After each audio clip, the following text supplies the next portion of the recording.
শুধুমাত্র আওয়ামী লীগের জায়গায় একটা বিএনপি সরকার প্রতিস্থাপিত হয়েছে এই নির্বাচনের মধ্য দিয়ে।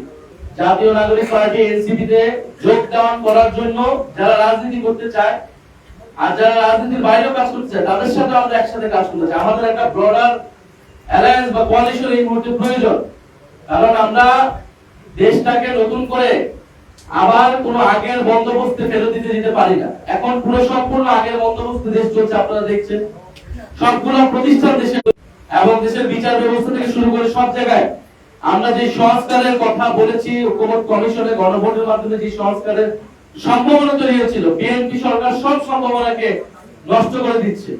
শুধুমাত্র আওয়ামী লীগের জায়গায় একটা বিএনপি সরকার প্রতিস্থাপিত হয়েছে এই নির্বাচনের মধ্য দিয়ে।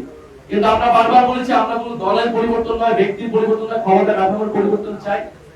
বাংলাদেশের সার্বভৌমত্বের প্রশ্নে এদেশ মাথা উঁচু করে দাঁড়াবে, আধিপত্যবাদ প্রশ্ন মোকাবেলা করবে এবং বাংলাদেশে একটা অন্তর্ভুক্তিমূলক সকল ধর্ম, সকল মত, শ্রেণী পেশার মানুষকে সাথে নিয়ে একটা বৈষম্যহীন অর্থনৈতিক ব্যবস্থা আমরা গড়ে তুলতে চেয়েছিলাম।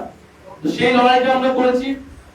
এই মধ্যে দিয়ে নানান ধরনের মতবিরোধ হয়েছে, নানান ধরনের প্ল্যাটফর্ম, উদ্যোগ, তৎপরতা হয়েছে। আমরা যেগুলোকে সবকিছুকেই এর আগে আমরা এনসিপি থেকে বলেছি, এগুলোকে আমরা ইতিবাচক ভাবে দেখেছি। যখন জুলাই গণঅভ্যুত্থান থেকে এনসিপি হলো, আর অনেকগুলো প্ল্যাটফর্ম হলো, আমরা বলেছি এগুলো ইতিবাচক, যে তরুণদের শক্তি যত বেশি রাজনীতি আসবে, যত বেশি সংগঠিত হতে হবে, আমরা সেটাকে ইতিবাচক হিসেবেই দেখি।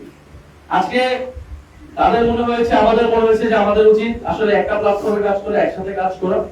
আমরা তাদেরকে সাধুবাদ জানাই, আমরা তাদেরকে সাদরে আজকে বরণ করে নিচ্ছি, গ্রহণ করে নিচ্ছি জাতীয় নাগরিক পার্টি এনসিপির ব্যানারে। আমরা সকলে মিলে এনসিপির হাতকে শক্তিশালী করব, এটাই আমাদের প্রত্যাশা।